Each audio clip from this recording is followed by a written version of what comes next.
Welcome, everyone. Wow, let's try that one more time. Welcome, everyone. Oh, that was great. I love it. Let's make sure our online people are working in the back. Is online, we're streaming all live? All right, so welcome everyone online as well. Thank you for joining us. And we have a wonderful program today for you.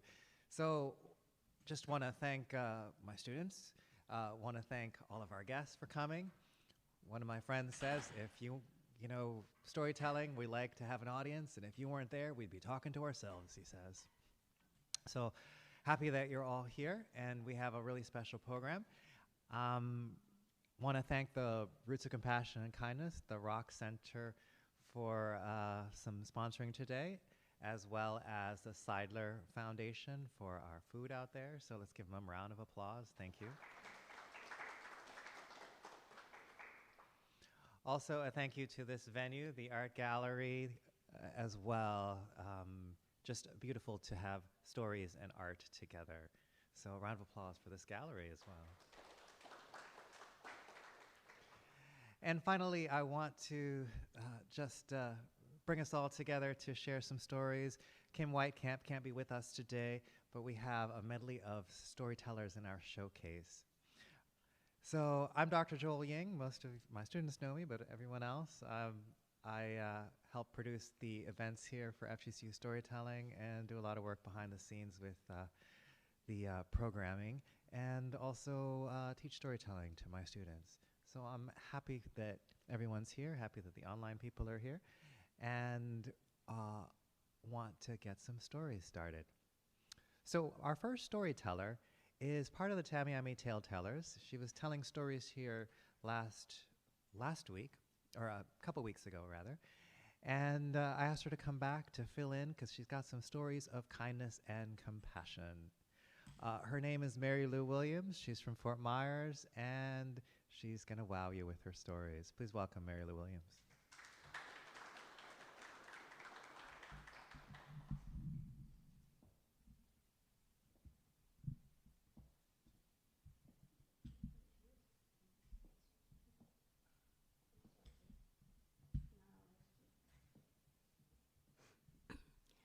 The story I'm going to tell you is a personal story. It's called The Lesson I Learned in Sister Regina's Class. I was 4 years old, and I was a failure. I failed kindergarten. I not only failed it once, I failed it 3 times.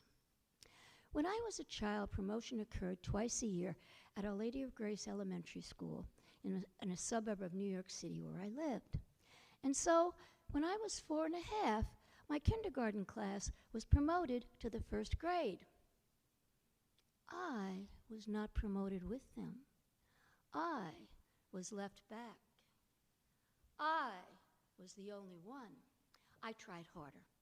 When I was 5, the kindergarten class that had come in 6 months after me was promoted to the 1st grade. I was not promoted with them. I was left back. I was the only one. I tried harder still. I napped with all my might. I colored inside the lines with the meticulousness of Michelangelo. I built architectural monuments with my wooden blocks that rival the Eiffel Tower and the Taj Mahal. When I was 5 and a half, the next kindergarten class was promoted to the 1st grade. I was not promoted with them. I was left back. I was the only one. I stopped trying. An inner voice said, "You are not smart, Mary Lou. It doesn't matter how hard you try. It won't make any difference." I had no doubt of this. I believed it as unquestioningly as I believed that chocolate milk came from brown cows. It was the way it was, and there was nothing I could do about it. When I was 6, the new kindergarten class was promoted to the 1st grade. This time, I was promoted with them. I have no idea why. It seemed to have nothing at all to do with anything I did. True to form, I failed 1st grade. which was no surprise to me, but it was to my grandmother. My grandmother was an institution at Our Lady of Grace Elementary School.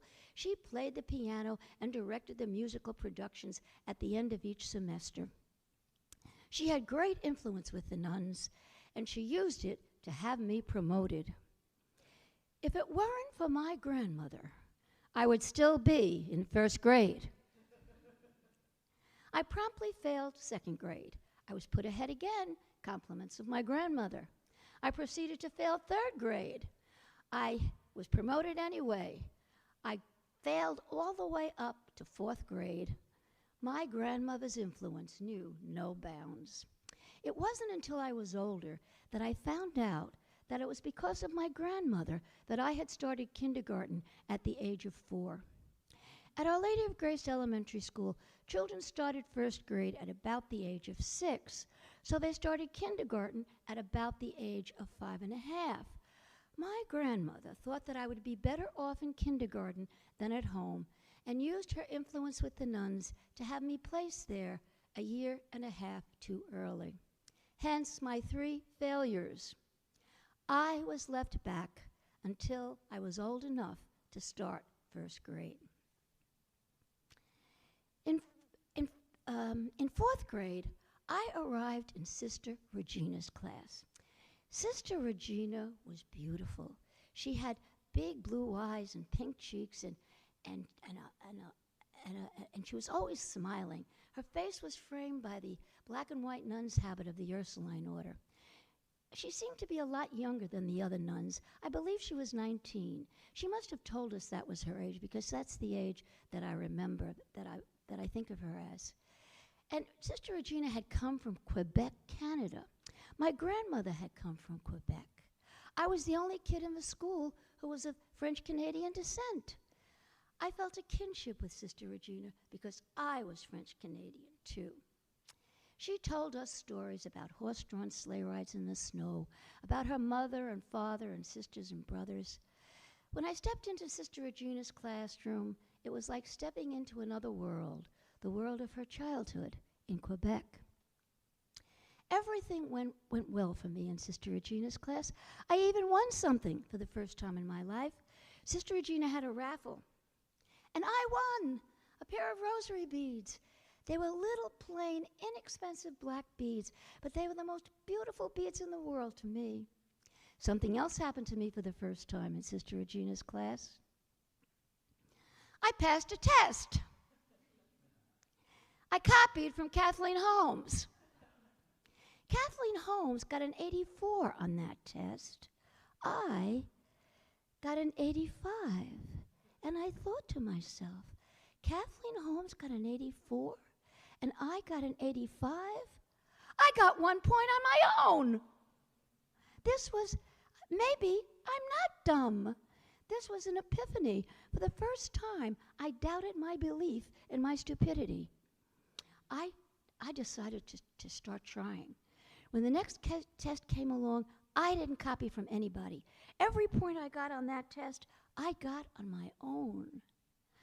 I passed that test. Sister Regina was proud of me. I could see it in her face. I didn't believe I was dumb anymore. I felt I could learn. My goal was to get 100 on every test and make Sister Regina proud of me. I tried with all my might. When Sister Regina returned the first test I got 100 on, she said, "I'm proud of you, Mary Lou. You got 100%. You were the only one." No teacher ever meant as much to me as Sister Regina. She was the most important teacher I ever had. And the most important lesson I ever learned, I learned in Sister Regina's class. Believe in yourself. You become what you believe.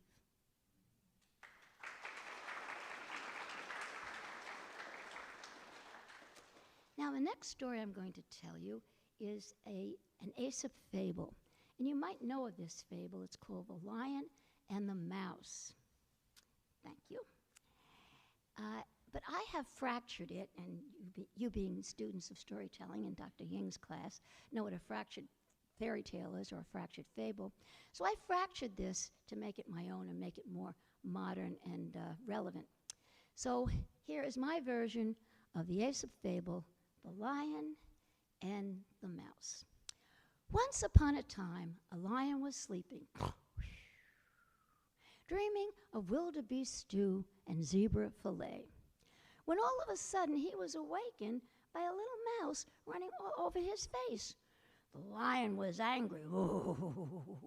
He didn't like anybody being in his face, so he picked up the mouse by the tail and was about to swallow him when the mouse said, "Oh, spare my life, Your Majesty. I will never forget it, and someday I will repay your kindness." The lion roared with laughter. "You puny pusillanimous pipsqueak! What makes you think you could ever help me? You're the lowliest subject in my kingdom."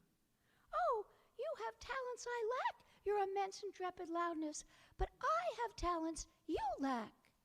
"You have talents I lack? How could you compare your talents to mine? I am 12 feet long, from the tip of my royal nose to the tip of my tufted tail. You are barely 3 inches. I weigh 500 pounds, all muscle. I work out. You don't even weigh an ounce, mighty mouse. I am renowned for my mane. It's my main attraction. Your excuse for a beard are whiskers, all 6 of them. I have 30 teeth, including 4 fangs and 4 carnivorous teeth that can cut through skin and bone. Your claim to fame are 2 sharp incisor teeth. All you can do is gnaw. I have a roar that can be heard 5 miles away. You squeak. That's why I am king of beasts and lionized for my courage. You are timid, timid as a mouse, as the saying goes. Ha, ha, ha. That's a stereotype. You're a speciesist. Well, it's a pretty accurate stereotype if you ask me. Your talents are as insignificant as you are. Whereas I am so renowned for my royal characteristics that I am depicted in heraldry as a symbol of courage. Nobody ever had a coat of arms with a mouse on it. Richard the Lionhearted took his name from me. My fame continues down to the present day. Metro Goldwyn Mayer uses me as their logo. Leo the Lion roars at the start of every MGM film. And Walt Disney Studios made me the subject of their greatest hit, The Lion King. What do you have to say for yourself, Whiskers? Walt Disney Studios was all started by a mouse, Leo. Without Mickey Mouse, there'd be no Lion King. And I am a hero of the revolution, the computer revolution. What would computers be without a mouse? I like your in-your-face attitude. You're pretty brave for a mouse. So I'm letting you go. Besides, I'm not in the mood for ratatouille. The lion lifted his paw, and the mouse scampered away. Well, some time later, the lion was strolling through the jungle, whistling his favorite tune, Hail to the Chief, when all of a sudden he was caught in a rope trap. The more he struggled, the more caught he became. He struggled, and he roared, but not with laughter. 5 miles away, the mouse heard the roar. He recognized the owner. He came running to the rescue. "Here I am, King. I have come to repay my debt." "And just what are you going to do, Whiskers?" "Oh, just a little rope trick I know, Leo. It's one of my insignificant talents." And with that, the mouse gnawed the rope and set the lion, with his 2 sharp incisor teeth, and set the lion free. The lion swallowed his pride instead of the mouse. "My humble apologies and thanks," said Leo. "I will never again underestimate the value of a friend. No matter what his size, facial hair, dental anatomy, or sound capabilities. And the moral of the story? A mouse is not a rat.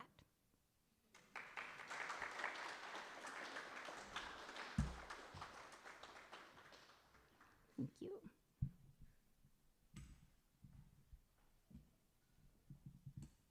Oh, thank you. Another round of applause for Mary Lou Williams.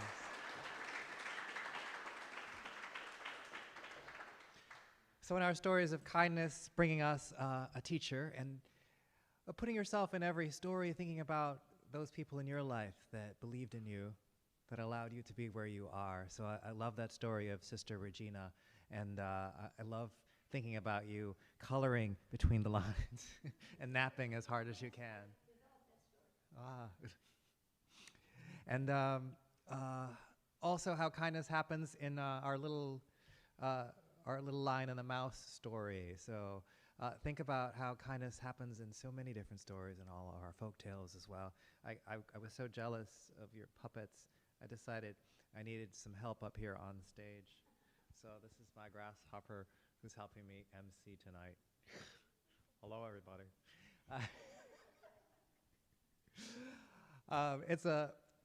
It is a pleasure to have Mary Lou up here on stage. She's one of my great mentors. She's the person who got me into storytelling many, many years ago. And you're still here telling stories is a lovely inspiration. I also am inspired by all of my students out there as well. And from my Wednesday class for Storytelling is Healing, I put out the call and I said, we don't have a speaker coming. I need some stories on compassion and kindness. And so from that class, one of my upperclassmen came by and said, I have a story to tell, I have a story to tell. So I'm going to have Yesenia come up here and introduce herself and also tell you a story. She's going to shift us to a personal story. Please welcome Yesenia.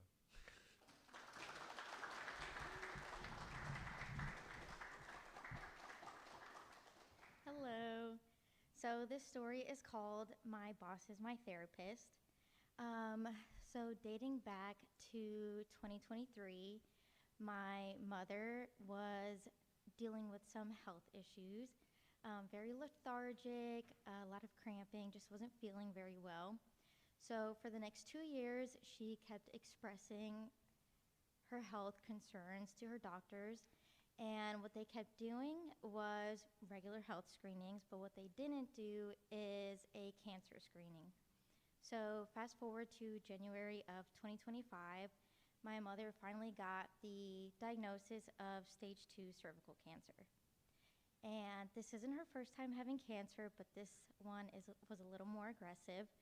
So that's when the journey started. I went to my boss at the time. I was working in a construction company, and I told my boss, hey, my mom was just diagnosed with cancer, so I'm going to have to take some time off work here and there to take her to her appointments and just help take care of her. And that is when I learned my boss at the time, we'll call her Amanda, she struggled with cervical cancer when she was 12 years old. So luckily, she was able to offer some advice. She was very hands-on, as supportive as she could possibly be. So now onto the treatment. I would have to miss work a couple times a week. My mom had radiation 1 day a week and then chemotherapy 5 days a week. So I would miss work here and there, and every single time I would miss work, the next day when I would go to work, my boss would kind of pull me into her office just to see where we were at with treatment, how we were doing. Unfortunately, treatment did hit my mom a little bit harder than we expected.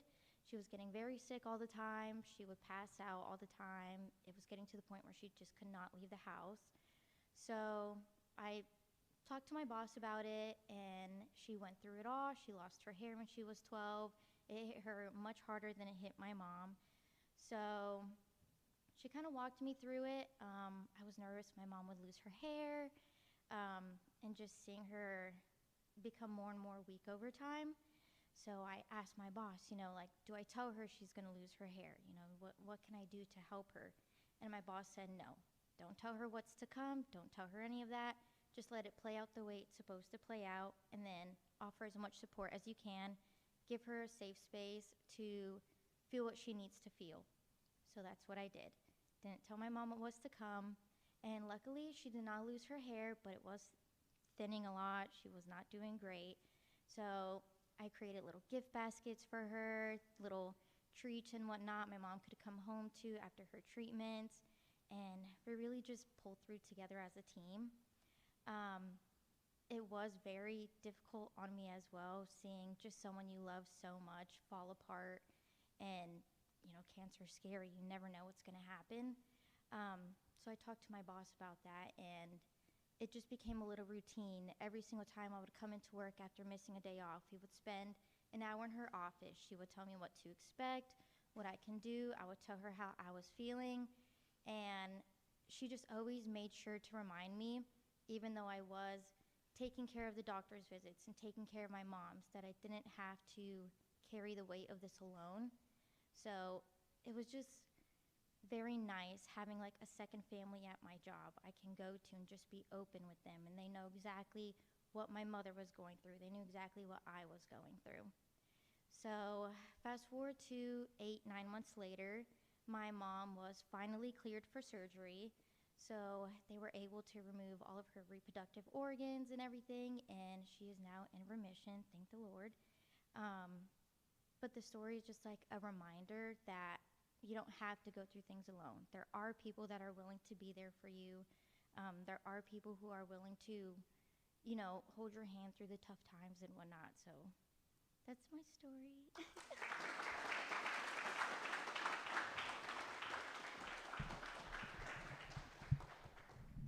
Thank you, Yesenia. So brave to tell your story up on stage. Thank you. And that reminder that we don't have to go through things alone. And I love how your boss came in and was so kind to you, and then just the kindness you had for your mom. Just really beautiful. Let's give her another round of applause.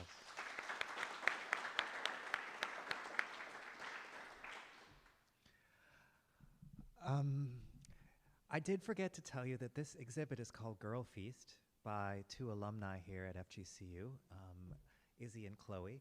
And so in the time that we're here, enjoy some of the art. But these are prints, it's one long table, and everyone's welcome to the table. On the other side, I think there's a quote. I'll have to paraphrase because it's like hard to read through the wall. But it says to make the table longer, not the fence higher, and invite more people in. So I looked at this art and I thought, there's Mary Lou, so glamorous. There's me, crown. Look at Yesenia. Because next I have another volunteer storyteller who I said, I need a story, I need a storyteller, I need something about kindness. So I'm giving, she's got 10 to 15 minutes. As long as she wants, to give us a story about kindness. She's put something together at the last minute. I said, I'm so excited to hear what you're going to tell us. And she said, I am too. So here's Lori. Lori Cornelius is a co-producer of the FGCU storytelling events here. She is director of the creative writing program, and hopefully you'll all take classes there.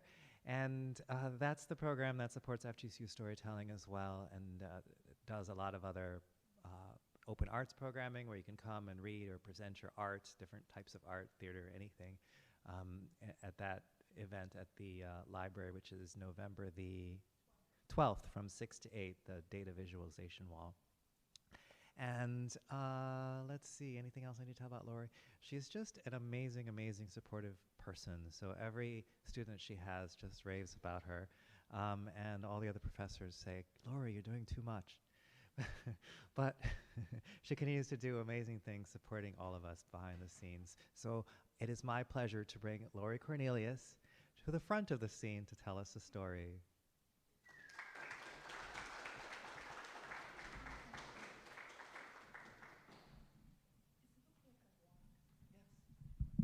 Thank you. Hi, everyone. How are you? Yeah? So, yeah, I should give you a little backstory here. Joel and I are constantly talking, texting, about different things, and I have been really busy lately. And so the other day he mentioned this isn't going to work out with Kim Whitecamp coming in, and would you want to tell a story? And I kind of went, yeah, sure, like you do. Like, sure, of course I'll support you. And then I think it was last night, he goes, so what are you going to do? And I went, about what? And he's like, your story. I went, oh, yeah, story. So, and then he reminded me it needed to be about kindness and compassion, and I was kind of like, oh, boy, that's tough for me. Like, I mean, I have a lot of stories, but I didn't think of any of them as being themed about kindness and compassion. And so I'm going to tell you the story of the story. So this morning, after kind of a sleepless night going, what am I going to do tomorrow? I texted another group of friends, and I was like, I did something really stupid. I agreed to tell this story, but I don't have a story about kindness and compassion. And one of my bosses, Linda, says, well, tell the story about Jane Goodall. And she proceeds to give me like a little 2-minute version. I'm like, okay, but I don't know that story. But something hit. And so we're going to try it out tonight, okay? And you're going to tell me how I need to improve, which I totally will agree with. But here goes. First, I need to tell you a little bit about animal rights. So some theories on animal rights and ethics indicate that animals don't warrant our moral concern on their own unless they relate to humans. So if we translate that for just a moment, what we're really talking about here is we don't have to be kind and compassionate to an animal unless that animal serves our needs. Now, that's the way I read it. I read it like 4 or 5 times, and I kept trying to get this theory into my head. So it sort of begs a question, and those of you who have ever loved an animal and maybe had to put an animal to sleep, we'll answer this question maybe differently than those of you who've not had to. So here's the question I want you to think about for just a few minutes while I tell you this very rambling story I'm going to tell you. Should we rescue animals, in particular wild animals, if they are at the brink of death and we have the opportunity to do so, or should we let nature take its course? Right? Because that's a question that comes up ethically quite a bit of the time, and sometimes you'll see these National Geographic photographers and stuff, and like, don't interfere, just let nature take its course, right?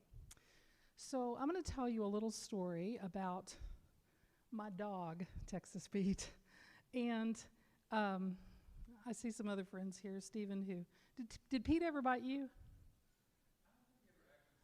Okay. So anyone who used to come to my house kind of knew there was a risk, right?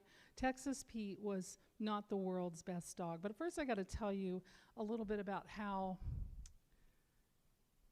what the word wounda means. We're going to go back to Jane Goodall for just a moment. I'm going to tell you a little bit about the statistics here. So wounda means close to death, and that's the name of a female chimpanzee who was rescued in 2004. And while I don't know her particular weight at the time, a female chimpanzee can weigh up to like 130, 140 pounds. She weighed half of her normal body weight when they rescued her. Now, she was not an adult then. She was an orphaned chimpanzee. Her father and her mother had been killed by poachers, and this is in Central Africa. And so she was found by members of the Jane Goodall Institute and taken for care. So I don't know exactly how old she was, but she was in their care. And so I want you to know what the name means. Wounda means close to death, right? So about 6,700 miles away, a few years later, my daughter calls me up. She's working at a Japanese steakhouse. It's evening. She's on her own now. She's an adult. She's like over 18. She's living on her own. My husband and I are ecstatic about that, by the way, at the time. All 3 kids out of the house. Life is good. Life is really good. Phone rings, and she says, Mom, somebody found my dog. Can you go pick it up? And I was like, your dog, Rusty? She goes, no, not that dog. the other dog. I said, what other dog? You only have one dog. She goes, well, not exactly. And she proceeds to remind me, remember the other day I was telling you about that dog that I saw over in my apartment complex in Wild Pines in Naples? Wild Pines, by the way, we used to call it Locos Pinos because we didn't know any better. We thought that was correct. It's not. It's not how you say it in Spanish. But she proceeds to tell me, well, here's what happened, Mom. I felt so bad about that dog. It was so skinny. It looked so miserable. It's so fast. You won't believe how fast this dog is. I drew a picture of it, and I put the words lost dog and my phone number underneath. And somebody just called me and told me they found my dog. Can you go pick it up? I'm like, what? Like, this is Katie. This is my daughter. So she tells me, here's where the guys are. I go over there, and it's two really nice young men, long, beautiful Rasta braids down their back. They're practicing music in a little rented storage space in Naples, just off Davis. I don't think I'm going to use these cards because I can't look at them anyway. So they're practicing music, and here's this little black and white dog. You can see every rib in its body. It has a brown stain around its neck where it has had a collar on it. And it's as soon as I go up to it, I'm like, how am I going to fake out these guys to tell them this is my dog, my daughter's dog? So first thing he asked me is, what's this dog's name? And I was like, Pete? Pete? And he's like, I mean, he had my number. This guy knew this was not my dog, not my daughter's dog. Anyway, we have a transaction, which ends up me writing them a check because I don't have any cash on me. My daughter forgot to mention she offered them a reward for finding her dog. And as we put the dog in the kennel, and he bites my husband, latches on, get him home, my daughter comes over, she picks him up, and it is like, you guys have seen the Tasmanian Devil, right, in Warner Brothers cartoons? Okay, imagine the Tasmanian Devil, first of all, in a box, like 2 sizes too small for him, and she picks him up, and he's like he's going totally out of his mind, inside the box, hitting the cage, like hitting against, I'm like, this is going to go well. And part of me as a parent goes, she totally deserved it. Anyhow, I don't know how the night went, but I think it went something like this, because like what I just described, because the next morning she calls me up and she goes, I can't keep this dog. I'm like, well, I don't know what you want me to do about it. Well, I thought you could take it. I'm like, I already have 3 dogs and my mom who has dementia. Yeah, but he could live on the back porch. Fair enough. So I brought the Tasmanian Devil to our house.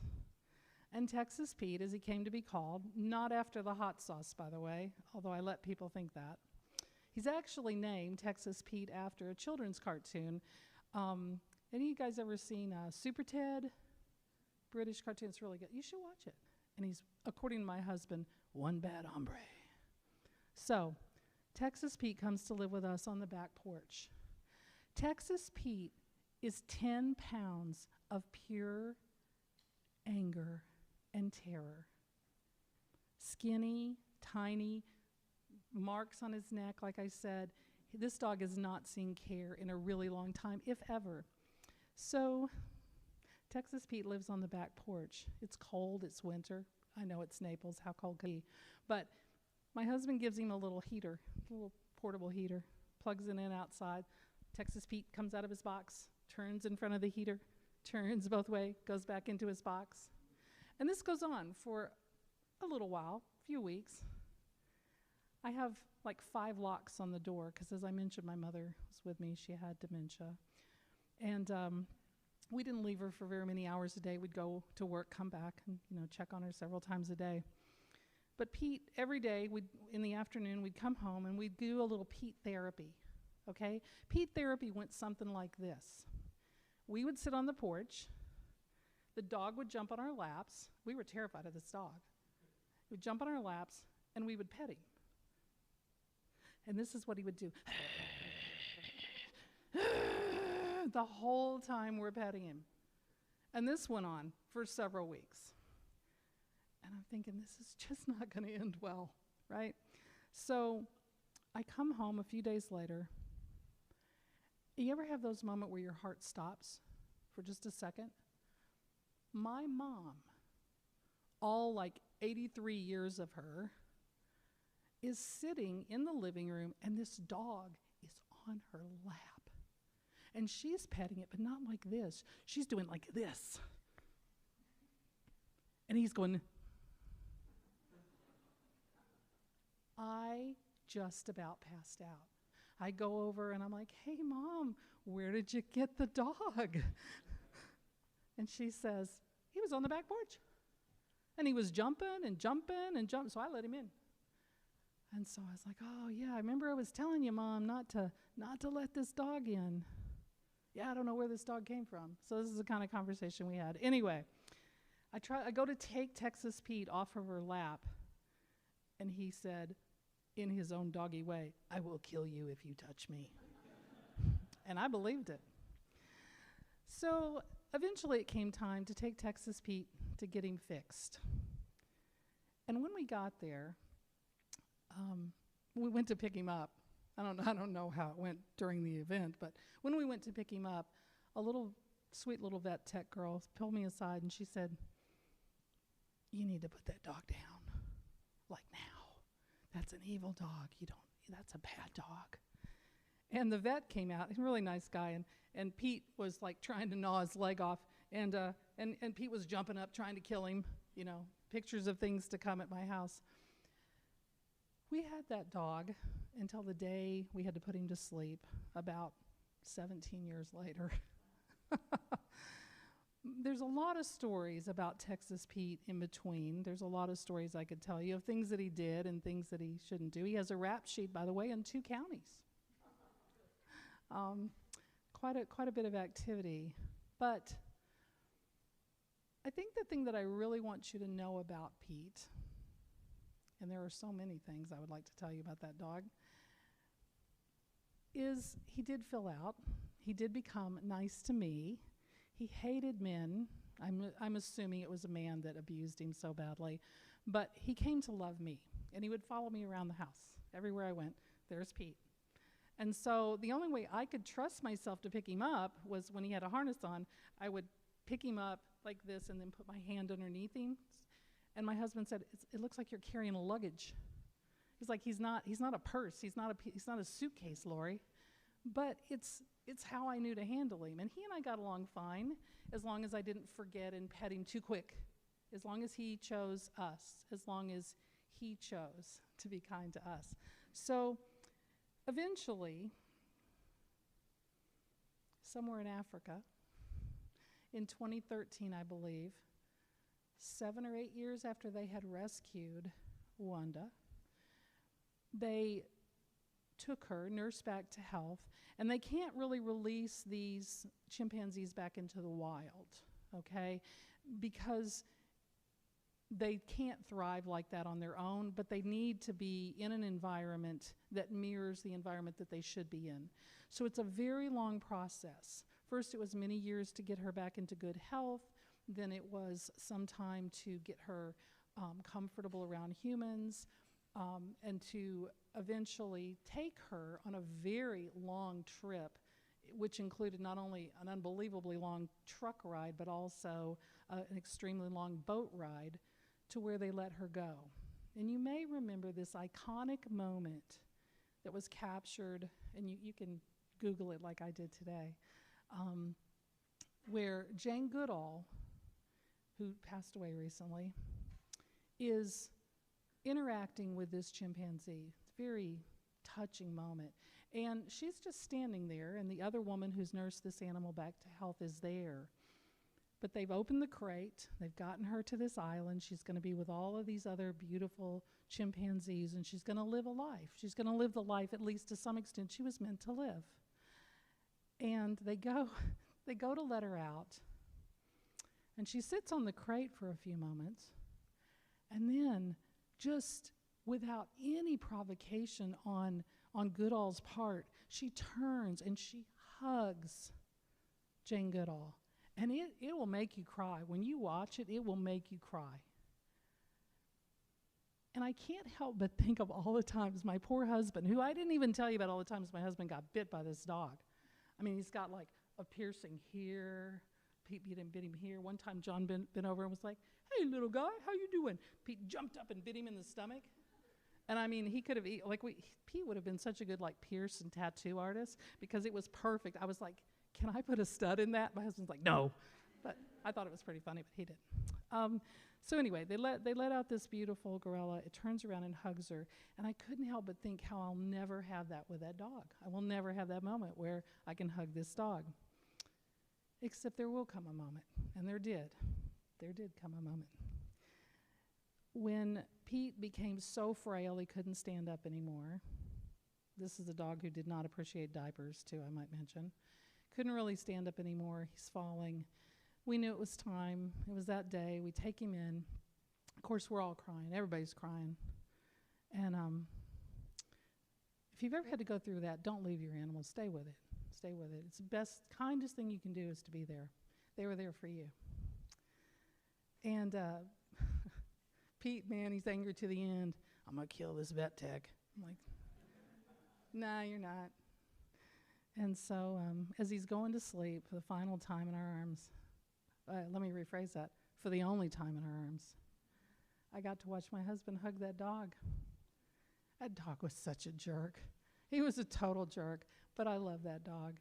And is it an act of compassion or kindness to bring a totally feral animal into your home? I don't know.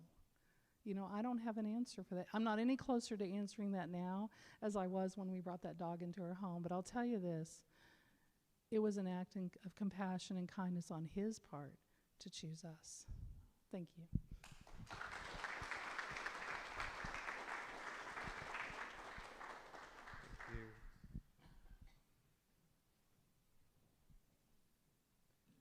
Thank you, Lori. How many of you out there have pets? Wow, okay. How many of you like days? It's very entertaining. But how beautiful, Lori.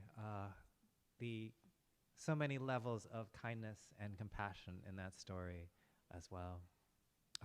Let's have another round of applause for Lori Cornelius.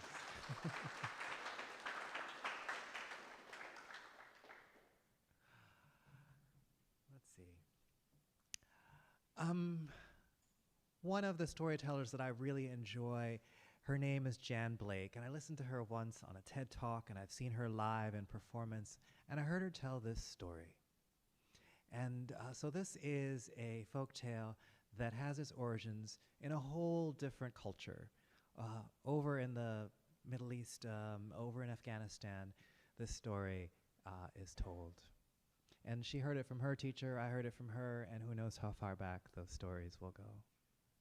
There once was a camel driver who was taking his camels from his town through a smaller village to the big city because he was going to sell his camels. Now he had them in a caravan, one tied to the next, tied to the next, tied to the next. And they were going along, and he's going through this new village, and he sees this orchard. And the orchard has this big, large wall around it. And he knew it was an orchard because over one of the walls was a branch. And on that branch were 3 ripe, juicy peaches. They were so ripe that one of those peaches was bursting open. And you could see the liquid just glistening in the sun as it dripped down to the ground. Can you taste how sweet those peaches must be? Well, as that camel driver passed by this orchard, he looked inside and he said to himself, that orchard owner is so lucky.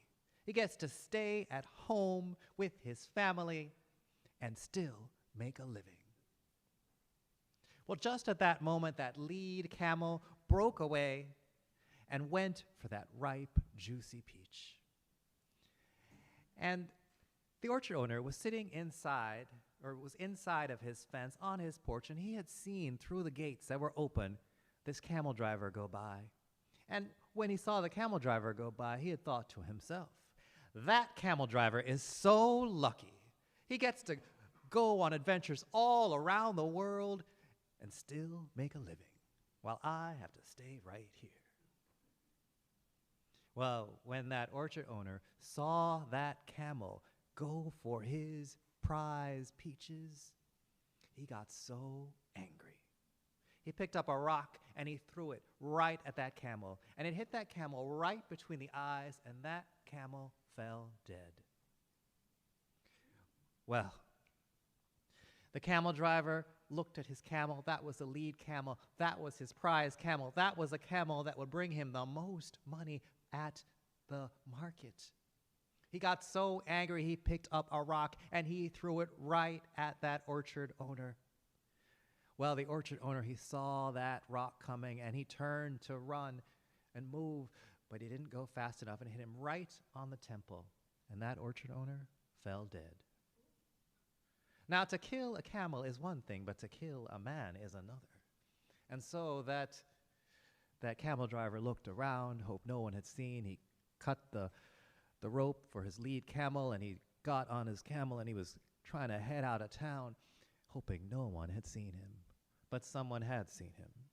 You see, inside the orchard were the two sons of the orchard owner, two brothers.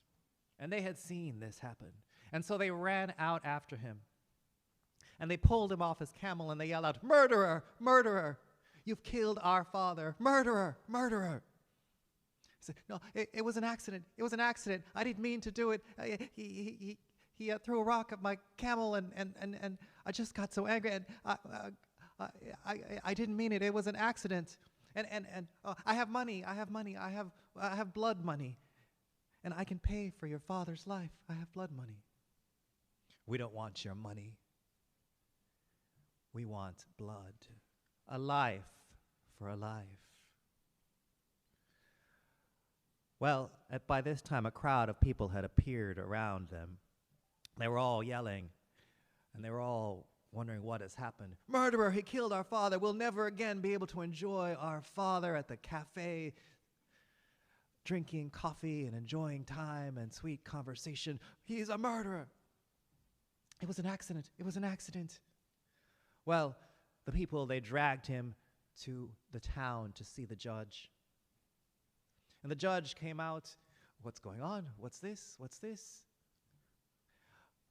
And he saw the camel driver being pulled along by the people and the two brothers, and he said, "Young man, you've made these people very angry. What happened? What did you do?" He said, "It was an accident. It was an accident.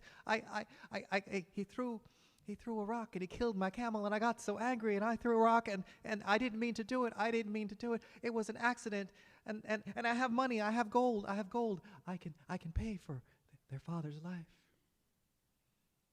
Well, the judge looked at the two brothers. "We don't want his money. We don't want any blood money. We want his life. A life for a life." Well, the judge looked at the young man. He said, "Young man, it seems you've made these two brothers very angry, and they don't want money, and they have a right to ask this. I'm sorry, but I'll have to call the executioner." But it was an accident. It was an accident. I'm sorry. I'm sorry." And so the executioner was called, and the executioner came, and he rolled out that mat, and he took his sword, and the young man, his hands were tied behind his back, and he knelt down, and he felt the cold steel on the back of his neck, and he said, "Wait, I'm a condemned man, am I not?" And he said, "You certainly are," said the judge. "You are." I have a last wish, do I not? Do I not?" "Well, yes, I guess you do. You are a condemned man." "I wish to go home for 3 days and 3 nights. "Well, that is an unusual wish. You can see why I might not be able to do that." I promise I will come back. On my word, I give my honor. I will come back." "Well, you can see why I would not." "I'll tell you what," said the judge. "If one of these people here, one of these people out there, will take your place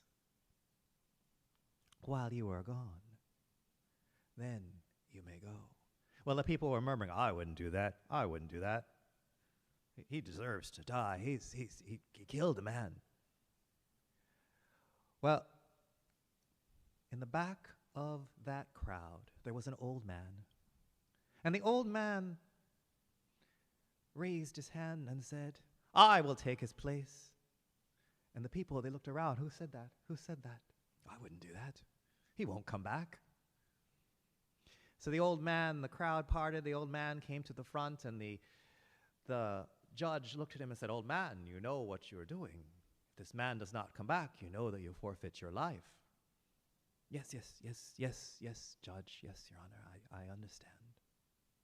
And so the young man, the camel driver, his binds were cut. He hopped on a camel and he rode out of town as fast as he could. And that old man, his hands were tied. He was placed in the jail. And the people, they murmured, would he come back? I wouldn't come back.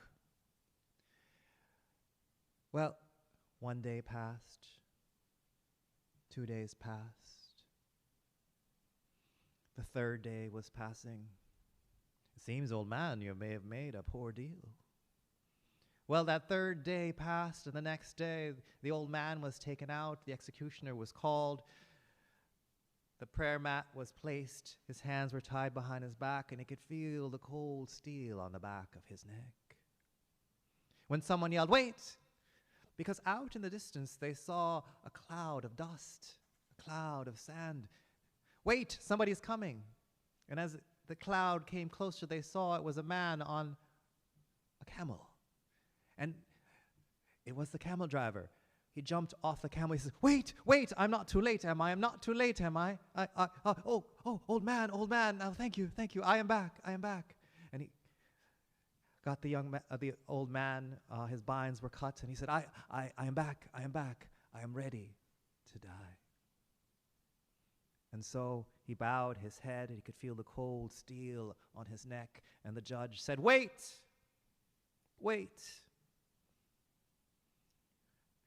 And he said, old man, why is it that you would take his place? And the old man said, when I was a young man, a man's word was his honor.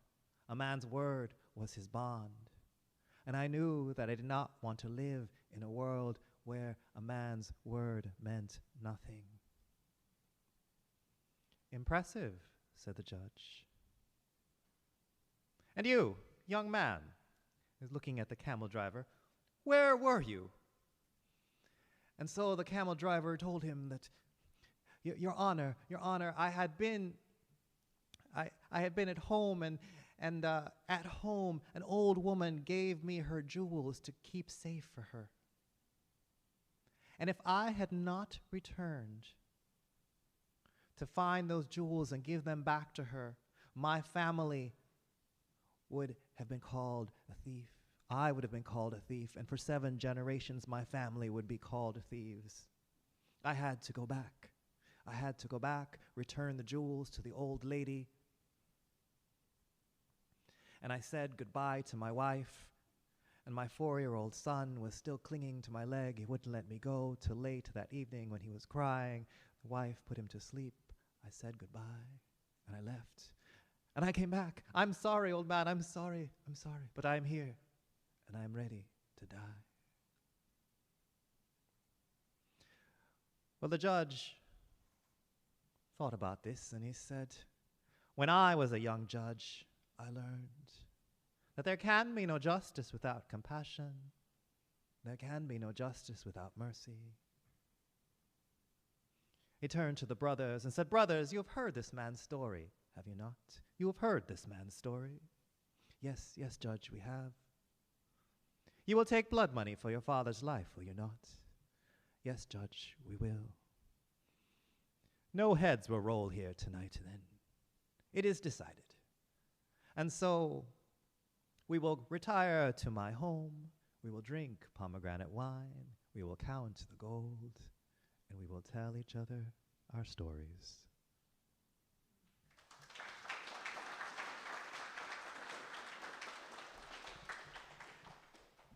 I hope you will tell all your stories around the world. I say because that story comes from all the way around the world. I told that story to a class, I think it was Laurie's classroom, and a student raised his hand and said, where did you get that story? And I told him what I told you. I had a storyteller who got it from, and I said, why? And he looked at me really confused, and he said, my grandmother used to tell me that story. And I said, wow, where are you from? And he said, Puerto Rico. And I thought, whoa, stories travel the world, and stories of, these stories mean something to us, so that is why we tell them, to keep them alive. And I hope that you will find the stories of kindness in your life that you will keep alive. So we have one more story for you. Please help me welcome back to the stage Mary Lou Williams for a literary story, 3 Red Roses.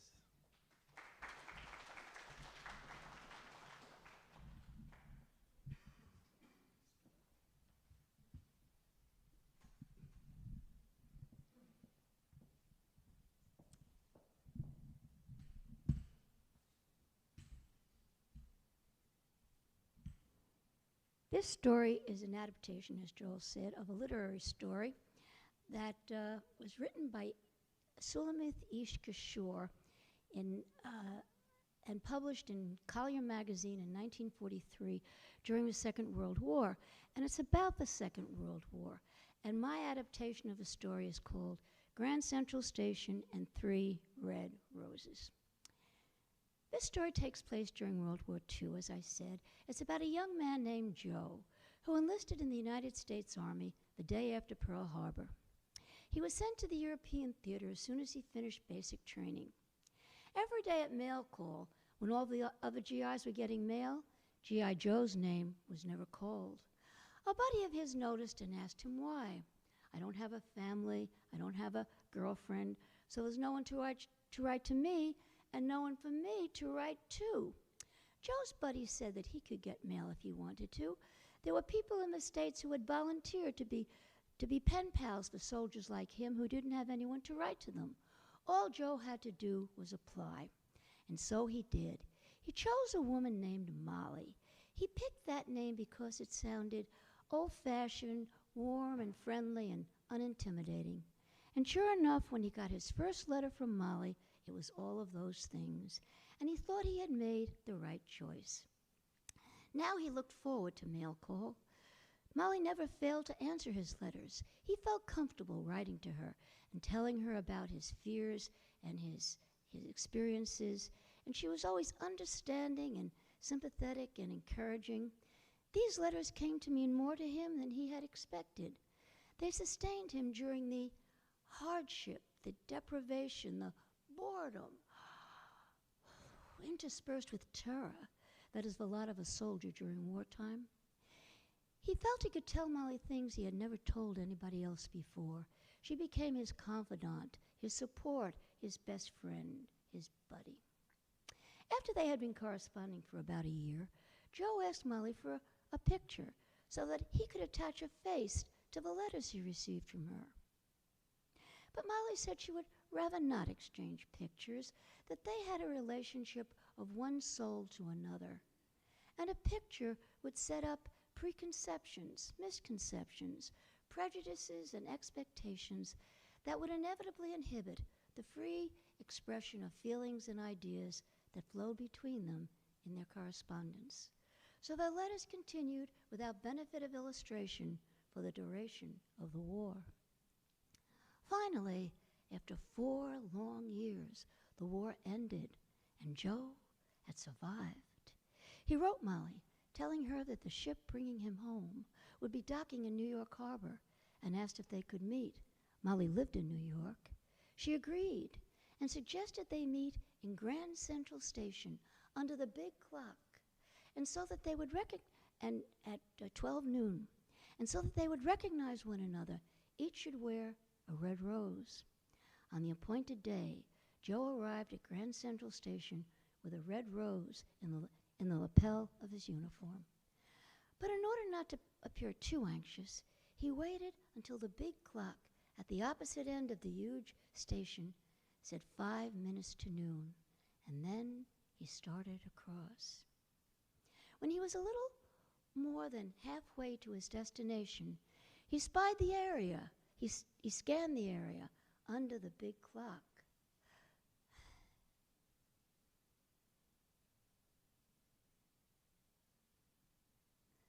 And there, directly underneath it, was a woman wearing a red rose. A little old, white-haired lady with a red rose pinned to her dress. A wave of disappointment swept over him, and he realized that he had been hoping that his relationship with Molly could be more than just a friendship, a hope that was not to be. Just then, a woman crossed his path. She stopped directly in front of him, blocking his way. She was the most beautiful woman Joe had ever seen. She said, "Going my way, soldier boy." He was too dumbfounded to answer, and she continued slowly on her way.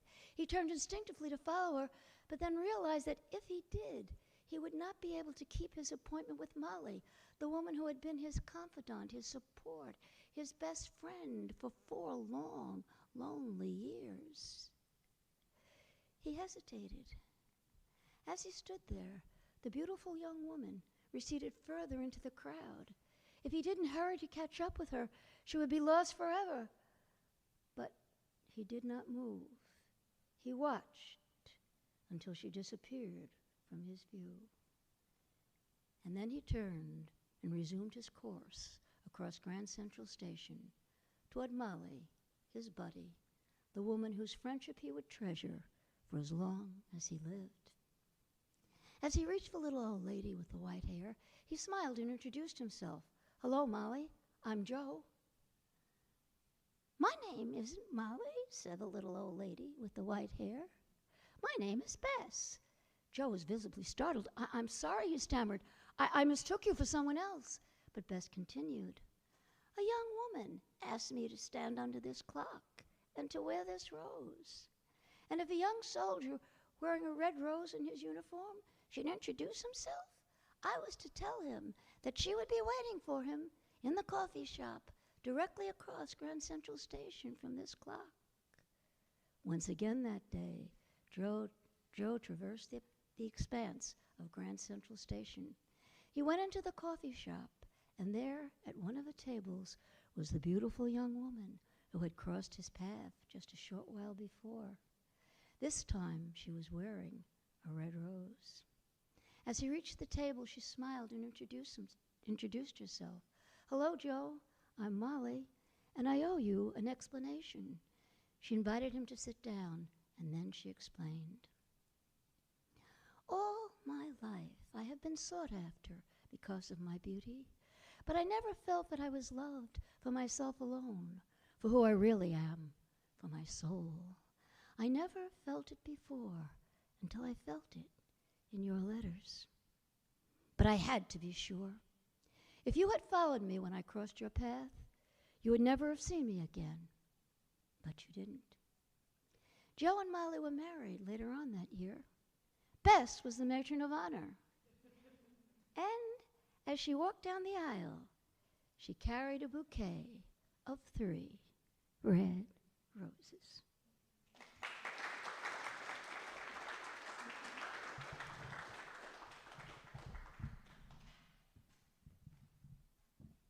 Thank you, Mary Lou. So we hope you've enjoyed the stories of kindness, and I wanted to just take a moment, another round of applause for Mary Lou Williams, Yesenia, Lori Cornelius, and myself.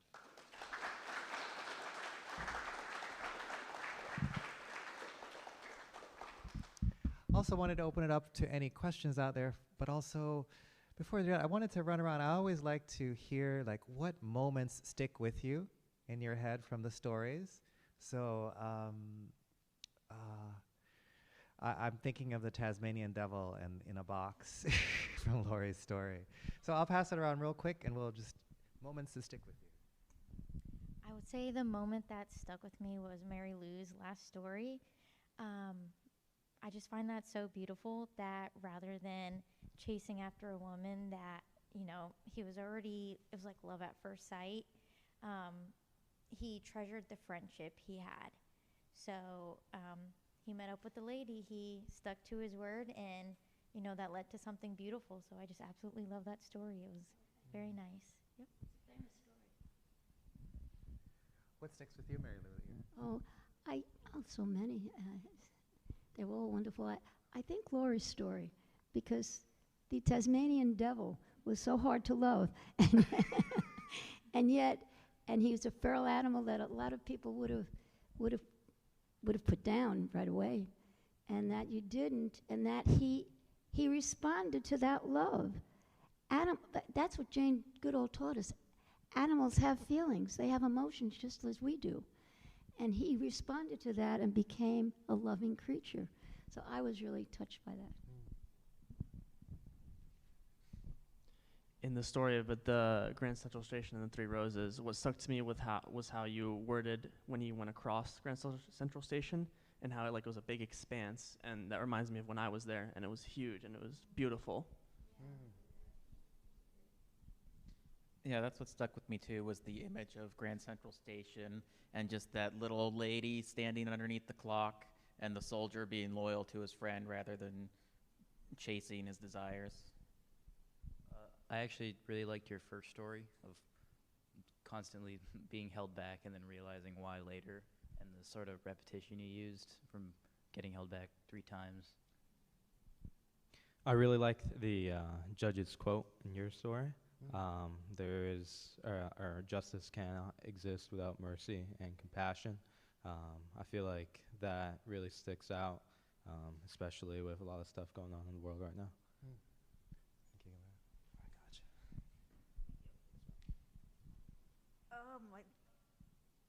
There were 2 of the stories, I believe, that had animals in them, and I think that's such For the audience, for the online. I'm sorry.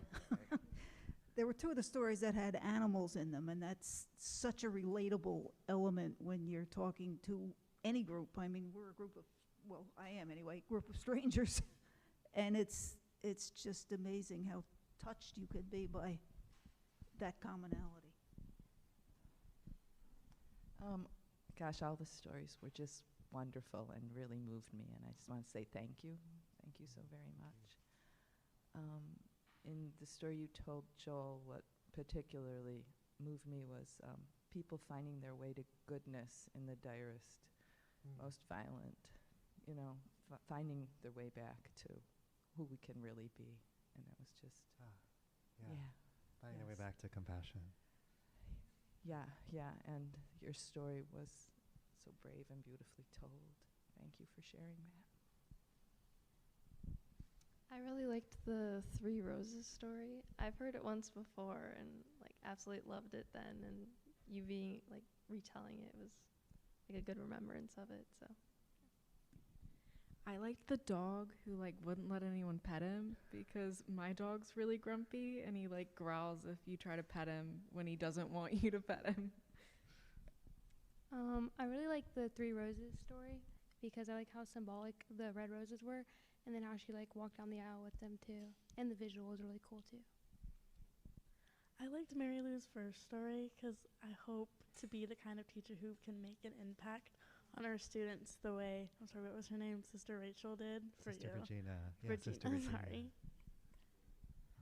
I also like the first story because of the perspective, this thinking that you were stupid, but actually just being too young to move on to the next grade. I like the Lion and the Mouse story. I just like the use of the puppets. I thought it was a cute way of doing it.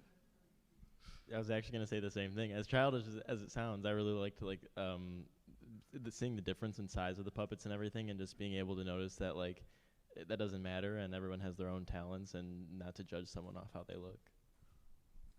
I really liked the first story. I thought it was really cool how even though you started really early, you're still able to push through. I kind of had similar experiences to that in my life with doing dual enrollment stuff, so yeah. I liked your story, actually, in particular, the part about how the old man said he doesn't want to live in a world without honor and someone holding their word.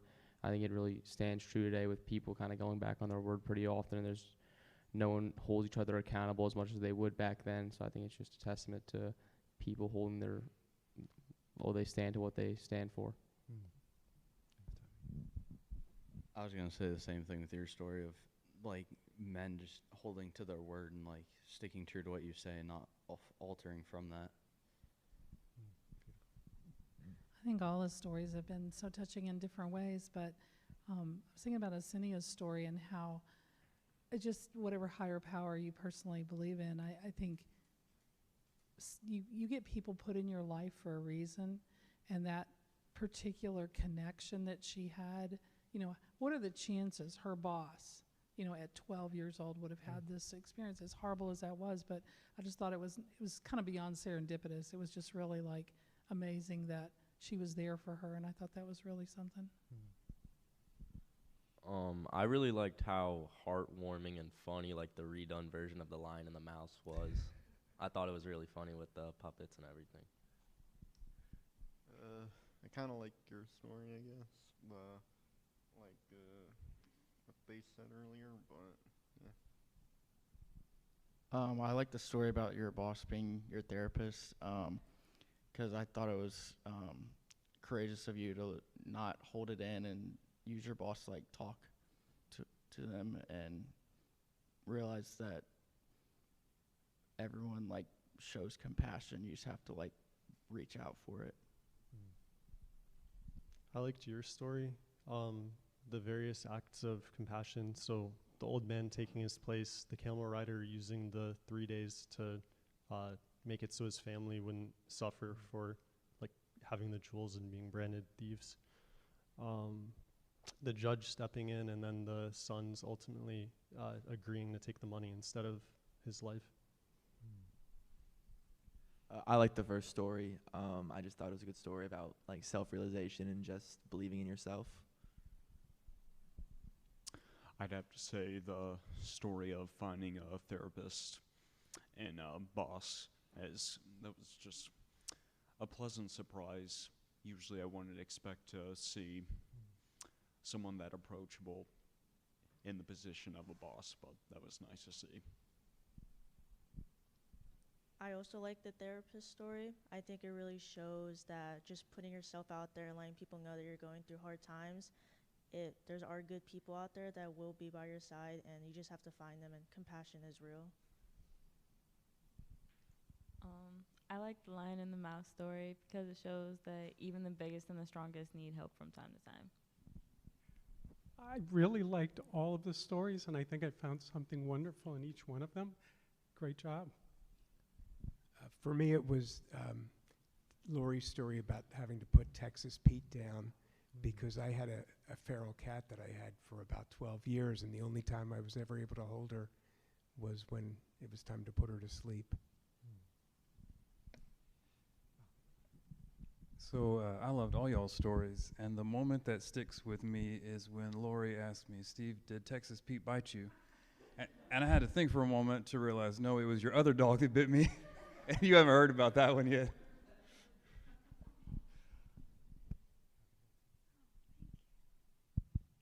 So a story that stuck with me was Texas Pete.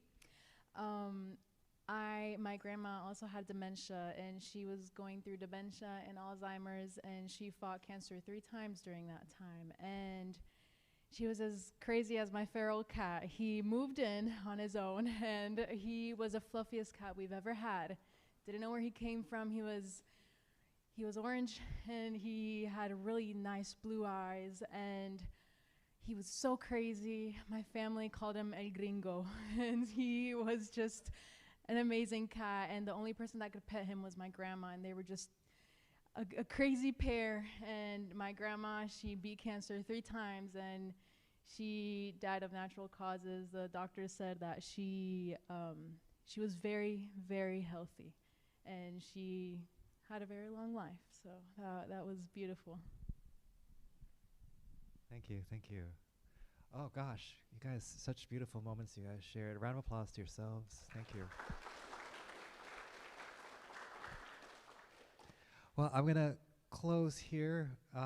We'll be around if there's any burning questions, but I want to thank you again for those moments of kindness and compassion, and I hope you will continue to spread your own stories of kindness and compassion out there, because it's proven that hearing a story about kindness and compassion brings more kindness and compassion to the world. So go out and tell your stories. Thank you again.